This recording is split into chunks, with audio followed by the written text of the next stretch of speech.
Hi, I'm Courtney. Welcome to Something Positive for Positive People, the podcast where I interview people with or affected by sexually transmitted diseases. Um, yeah, that's the gist of it. Today I'm here with Tim. Tim's 28 years old, works in construction, Caucasian male, interested in women who lives in St. Louis. Did I get that right? Yes, you got it perfect. Awesome. So Tim just had a successful disclosure. Congratulations, by the way. Well, thank you. But before we get into that, we'll talk a little bit about his own personal backstory. So, Tim, what is your condition? I have herpes genital, and I got it when I was 23 with a girl I used to work with, and I told her I had it, and she had it, and she didn't know, and Oh, she didn't know she had it? she didn't know she had it, Okay. but she blamed me, and Oh. I found out within our relationship that she cheated on me within the first 3 weeks of our relationship, and that's how she got it. Damn, sorry to hear that, man. It happens, and we stuck together for 3 years because I was afraid I wasn't gonna find anybody, but I here can I am, relate. and here I am. I found somebody new, so hopefully that works out. That's awesome, man. That's awesome. I mean, sorry that happened to you. But so how did you find out you had genital HSV? And was it type 1 or type 2? It's type 2. Okay.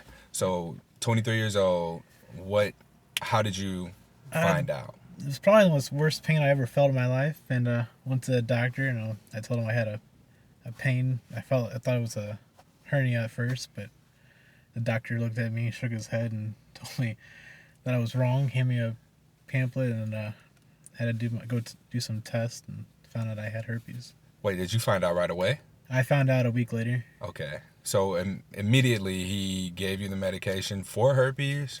They gave me medication to figure out how it goes, and I'm one of the lucky few ones where I haven't, like every 2 years I get an outbreak, and Mm-hmm. that's not that bad, but Okay. I still get it. So you went in for that, and then the doctor went on and just gave you the pamphlet, gave you the medication. So when you found out you had it, what was your reaction? Was it anger? Was it fear? It was more a fear. I thought I was gonna lose everything, and thought people were gonna judge me, and it's something you don't know about, and all you got to go by is just a little piece of paper. Yeah. So the first thing you did when you left, the girl you were seeing at the time, how long were you together at this point?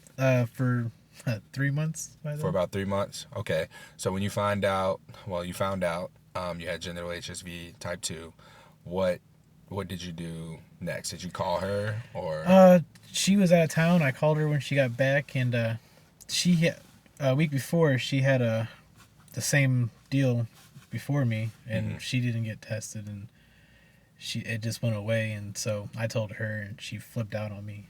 Oh, so wait. So before you were diagnosed, before you went into the doctor, she had an outbreak, Yes. essentially. And what did she just tell you? It may have been an ingrown hair or something? She or? told me that it was my fault, and the doctor told her that it could have been dormant in me, and I could have gave it to her. Oh, you got the blame game. I got the blame game. Oh, man. How'd you respond to that? I was in love, and I took it all. Oh, you're a nice guy, man. Yeah, You're a I nice try. guy. Sweet guy. Oh, man. So, in all of that, at the end of that all, you guys decided to stay together. Well, you made the decision to continue dating her, and you guys just went forward. And the reason that you stayed with her was because you were worried about not finding someone else, right? Yes. Okay. How was that relationship? It was good. We didn't really have much more contact or sex a lot more, but after that it was all right until the last year when she met someone new. So you guys were just kind of hanging on to each other until someone found someone new. Yeah, pretty much. So were you, I don't want to say how did you feel in that relationship? Was it just kind of like you both were just there? I felt like trapped. I felt scared, and I felt like I had no purpose really in that relationship. I'm sure there's so many people who can relate to that. Just in finding out you have herpes, being in a relationship, and it's just like, oh well, we're stuck now. We both have it, whatever. And then the first thing that a lot of people that I've talked to or spoken with or had conversations about this with, the first thing that they go to is, oh my God, I'm never gonna have sex again. No one's gonna want me. No one's gonna want to have sex with me. And it's crazy to think that that as much of an impact as that has on us. It sucks that we go outside of ourselves immediately. It's I'm gonna be alone. I need somebody. Someone has to accept me, or have to be accepted with this condition now, almost as if we're not good enough as individual people. Does that make sense? Yeah, pretty much. So it's like now you're no longer Tim. Now you're Herpes Tim. Like herpes is your first name and then Tim, and no one really wants to get to know Tim because herpes is the first thing that comes to mind.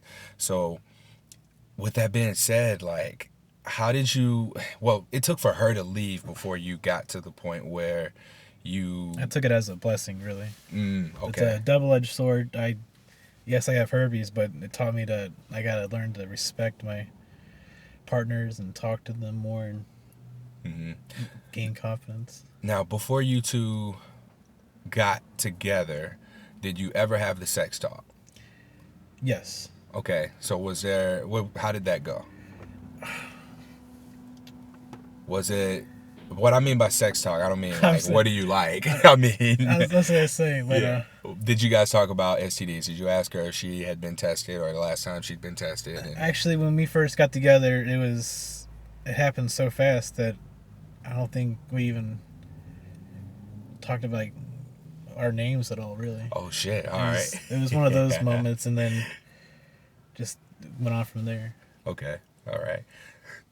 So this was like, I mean, was it planned? Was this someone you were interested in, or was it just like a fling? It was a fling at first, but then it was a work fling, so it turned into a relationship because you can't really date where you work at it anymore. Yeah, so you're just like, well, shit, we go together now. Pretty much.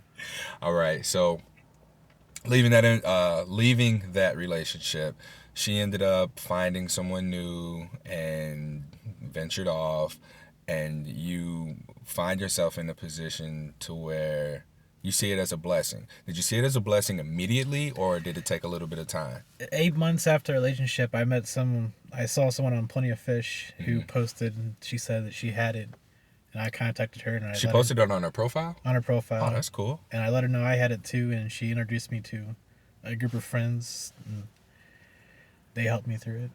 Pretty much. So was this like this was in-person friends, or was this an online community? Online community. Okay, got it. We don't have to say the name. Yeah, opened up my life right there, pretty much. Dude, so how exciting was that when you realized you weren't alone? It was refreshing, really.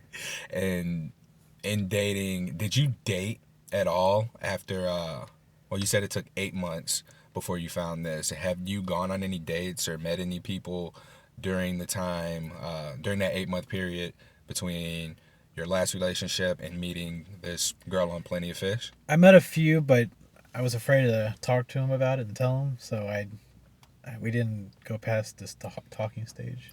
So it was just, did you just kind of ghost him or what? Yeah. We kind of talked until she got bored of me because I didn't ask her out, and yeah, one of those things. It's kind of like you were dipping your feet in the water and like, it's kind of cold, it's kind of cold, it's kind of cold. Yeah, and I can relate to that one as well, just because like there have been times where I've been out and obviously there's a mutual flirting between you and someone else, or obviously you have things in common, or you're having a conversation, and no matter what, like it's in the forefront of your mind, like I don't want to have to tell her I have herpes, or I have herpes, or that thing is just like in your face. It's almost like you have an imaginary friend wearing a herpes t-shirt just dancing around the girl like, you can't get this. And it sucks, man. And I completely know how you feel. Like I know how that feeling was, which I mean you don't have to worry about that now. Considering it totally takes down the hitting on someone's stage, really. So that So let's go on and talk about the reason we're here. So the reason that we're here is because Tim had a successful disclosure, and what I wanted to do is just give you guys a little bit of background on where Tim has been before being introduced to the online communities. And now, the girl that you recently disclosed to obviously wasn't in any of these online communities, correct? Yes. And how'd you meet? We met online. She messaged me first and went on or a couple dates, and I see it was gonna go fast and it was gonna happen sooner or later. So I wanted to hit the nail on the head. Okay. So how long had you been in communication again? Now, about 2 weeks before the disclosure. Okay, so you guys, oh, okay, so 2 weeks. So you meet her, you guys are in communication, you're texting, talking, and you've gone on 2 dates? It was the beginning of the second date, and we were talking every day, and it was getting close, and just I wanted to stop it and let her know first before we continue. Okay. Now, leading up to that, what's going through your head? You're dating this girl, you're talking to her, I'm sure you're like, when do I tell her? When do I tell her? When do I tell her? I was first in my head. I was preparing to, stop talking to her. I was preparing to not take that wall down, and then I so nervous I almost didn't tell her. I got so scared and stuttering, and I couldn't like function right, and I just couldn't think of anything else, and it's just a scary moment, but let alone. Yeah. But Yeah. then I told her, and she looked at me. I told her it took me 5 minutes to explain my story, and I told her everything, and then she looked at me and said, "Okay." Wait, it took you 5 minutes? You probably thought you were going to tell her you were dying or something. It took me longer than that, but I couldn't get the words out. But after I got it out, she was cool with it, and she thought it was something worse than that. And That's a good tactic to make people think that like it's something absolutely terrible, and then just be like, I have an STD or I have herpes. But when we talked before, you said you had this whole like plan or something. What was that? I had the whole way down to meeting her, I had this talk in my head. I was gonna make it sound smooth, but when it comes down to it, You'll be like, "Hey, girl, I got herpes." You just put your LL Cool J voice on. pretty much. But when it comes down to it, I froze and I forgot everything. So Yeah, we do all this planning from time to time, and then it just comes down to really just diving in and being in whatever that moment is, and trusting ourselves to say what needs to be said the way that it needs to be said, and doing what needs to be done the way it needs to be done. So you had this speech laid out. How do you remember how you told her? Like, where were you guys? we were in the parking lot of a movie theater before we saw a movie, and I had like half hour to do all this, and I stopped her. I go, "Look, I don't know if I'm gonna say something, and if you don't want to date me afterwards, I understand, but I gotta let you know now." And at that point, she's like, "Oh fuck, he's married." Pretty much, she started jumping to conclusions, asking me like, "What's wrong?" I go, "No, no, no, it's not that. It's not bad." Yeah. But I let it out, and I'm sitting there shaking, and So did you just say, "I have herpes"? I started a story, stopped the story, I started a different story, and I just said, "Well," and then she goes, "Do you have an STD?" I started laughing. I go, "Oh, let me finish." And here I am. And I told her I had herpes, and she just said, "Okay." It was weird. Oh, so she said okay. It wasn't like she said, "Oh, me too." Like, was there a longer conversation to be had or She anything? asked me she asked me if I ever told anybody else this or how long I had it, and I told her all that, and she said, "All right, well, we can work this out," and Good. here we are. That's awesome, man. And then you guys had a weekend date or something together, right? We've been pretty much, talking ever since together, and just it's kind of I'm trying not to move it too fast, Yeah, but it's once I took down my wall. Yeah. Do you feel like it's a lot easier now to be yourself? Like now Pretty that much, yeah. that friend of yours, that imaginary friend that's dancing around girls wearing the "I have herpes" t-shirt is no longer there. She knows, like, I feel like she knows my darkest secret, and Hmm. everything else just Everything's else easy going. easy to tell her. Yeah, pretty Or it's much. easier to just be around her now that you don't feel like you're hiding something from her. Because when you feel like people are going to find something out about you, I use 8 Mile as an example a lot. That's one of my favorite movies, where Eminem's on stage and he basically shits on himself, and he's like, "Yeah, I live in the trailer with my mom. My boy Future is Uncle Tom," and talks all this shit about himself. Like, you completely remove the fuel from the other person, and you can tell from the crowd reaction, like, that's how people respond to authenticity. When you when you don't have any secret that people you think are going to judge you for it, and no one can use that against you to manipulate you or carry that over your head, you're like a completely different person than who you were when you were carrying that dark secret. And for you, this was something that you carried for 5 years. And then this is the first. So over the course of that 5 years, is this the first successful disclosure that you've had, or the first? I've had 8 disclosures since I've been single, and 3 of them, the chicks said me too, and one started crying because she finally found somebody else, and then the other 5 just kind of Disappeared. disappeared. Yeah, that's a. You kept stats. I've kept stats. I ain't mad at you for it. I'm glad you did, because I mean, 3 out of 8. So wait, three people had it, and the other 5 just kind of ghosted. Well, I had one of the 5 that ghosted me. She sat there in my driveway, my car, crying, saying how sad she is for me. And I'm like, well, shit, that would have made me feel worse. Exactly. Like, I'm not sitting here crying. But those 5, they kindly let me know that they weren't interested in that. Mm-hmm. And when they told you that, how did you take it? I was destroyed, really, but nothing you can do about that. It's their gain or their loss, really. Yeah, and it's their loss as a person. I kind of shifted the way that I viewed rejection over some time.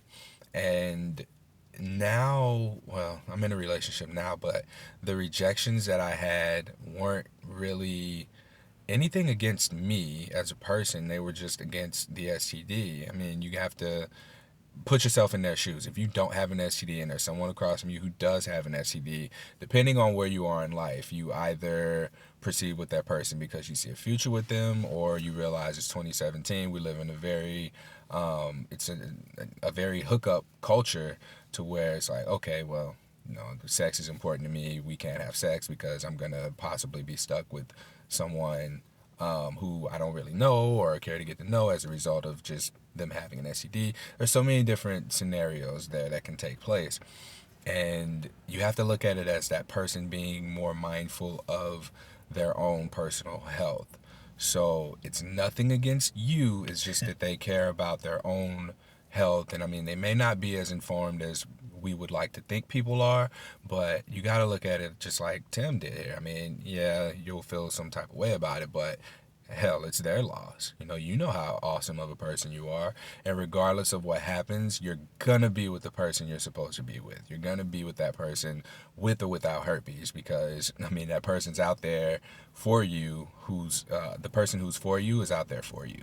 And the quicker you get through these rejections and you begin to get to the point where you accept yourself and you go out there and you take your shots, you get those, you tell 8 people and 3 of them say me too, and the other 5 reject you, only to find out, well, now, even with those people who said me too, obviously things didn't work out because you weren't compatible as human beings. Yes. So time passes, you continue to go through those rejections, but ultimately you found someone who doesn't have it, who has accepted you as a person and is at the very least willing to get to know you more. And that speaks to not only your character for being persistent and going out there, continuing to date, and put yourself in a position to get rejected, but also set yourself up for success by repeatedly doing this. And the more you do it, the better you get at it.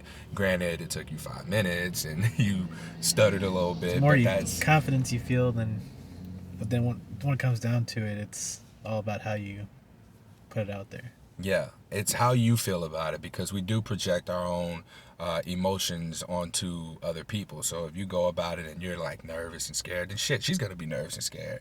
Like, she guessed that you were about to tell her that you had an STD. Granted, she thought it was something much worse just because of the presentation. But if you're able to rationally sit down with someone and, hey, look, when's the last time you've been tested? I was tested this point in time most recently, and there was a period where I found out that I had an STD. This is something that I wasn't given a choice about, but I'd like to give you the choice. This is what it means for me. This is what it means for you if we are to continue this relationship and get to an intimate point. And this is what it means. This is what it looks like for us going forward.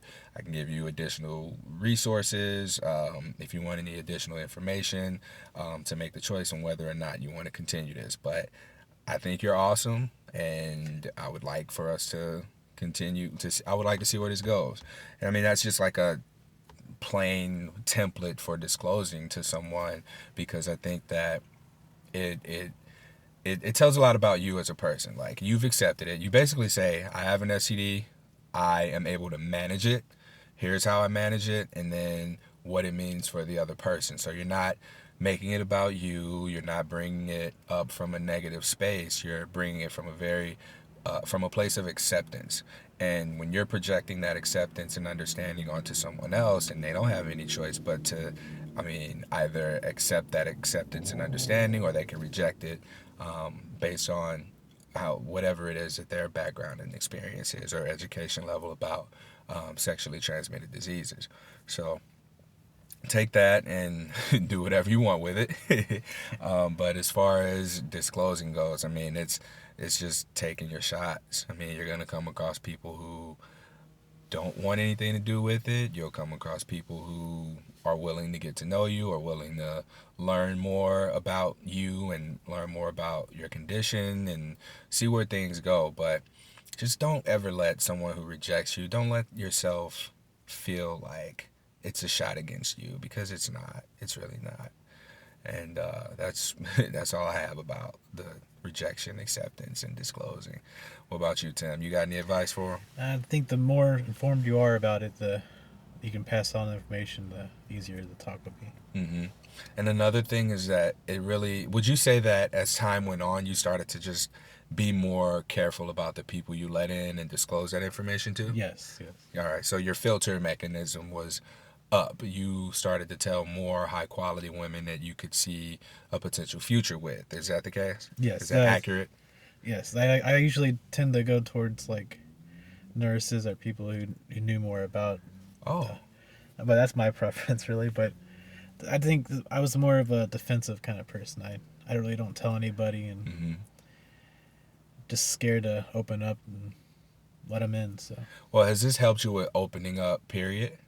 Yes. Okay, good. And in opening up and disclosing this to her, do you feel a little bit more confident in terms of talking this language to maybe close friends, relatives, anyone like that?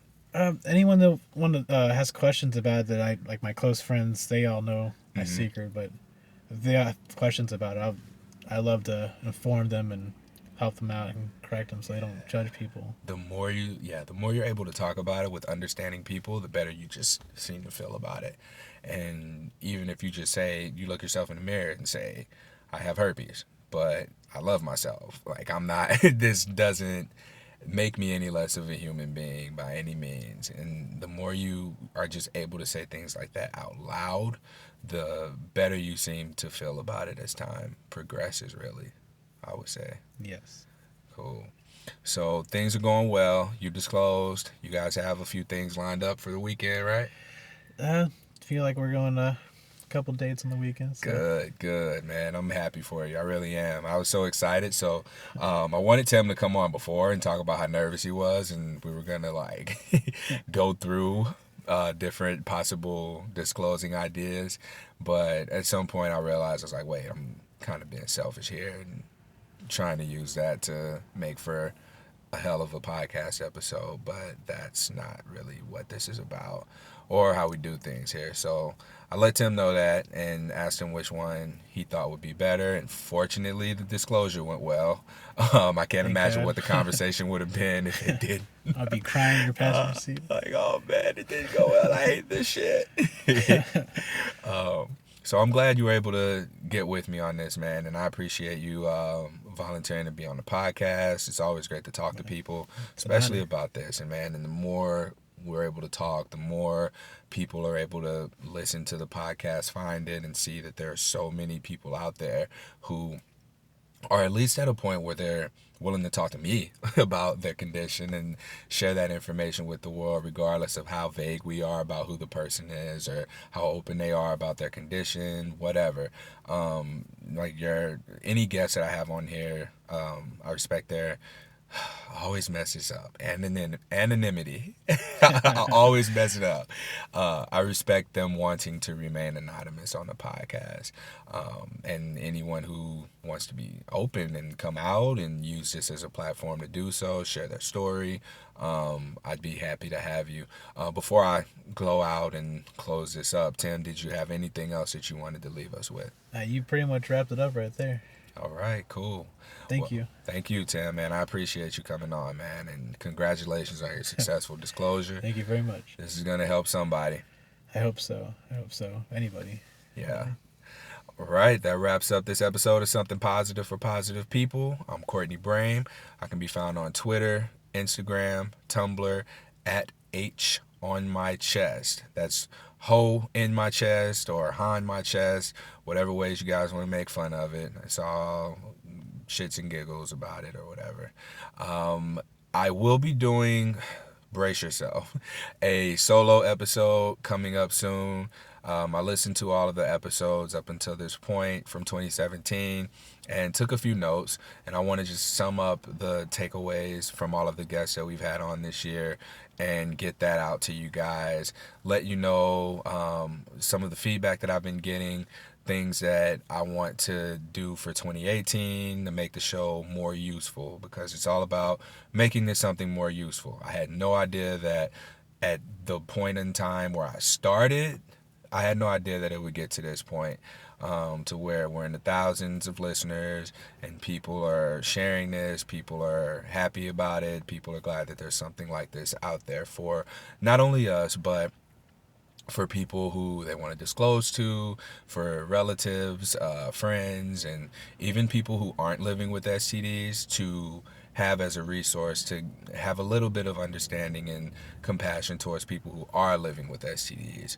So this is becoming more of a useful tool thanks to you guys who are subscribing to the podcast, liking it, giving us a review on iTunes, Stitcher, and other podcast platforms. So I appreciate you guys so much. And everyone who's recommended guests, thank you guys. Everyone who's been on the show, I can't thank them enough for being a part of this and helping this get to the point it is now. 2018 coming up. I want to make this a lot more useful as best I can, so just be on the lookout for that solo episode. I think I'm just going to call it Rambling Episode 1 because I'm terrible at talking to myself. Luckily, Tim here was here to listen and let me ask him questions, because it made for a much more organized episode than it would be if it were just me. So, till next time, I will get that episode out to you guys. That was a terrible close. I always say I have a close and then I don't have a close. I should have brought my notebook. Damn, you still here, man. You can laugh as loud as you want to. Do a little Ron Burgundy close out. What is it? What's Ron Burgundy? That's how the cookie crumbles. And that's how the cookie crumbles? Wait, I might get sued for that or something. That's something else, not Ron Burgundy. Oh, shit. You're killing me, Tim. Keep in mind, I'm not a medical professional, by the way. I forgot to say that in every episode except for 2. So, I'll provide resources and access to resources that can help you find information about what it is that you need. I'm working with some people on getting a document together for everyone. So now I'm going to close the podcast out.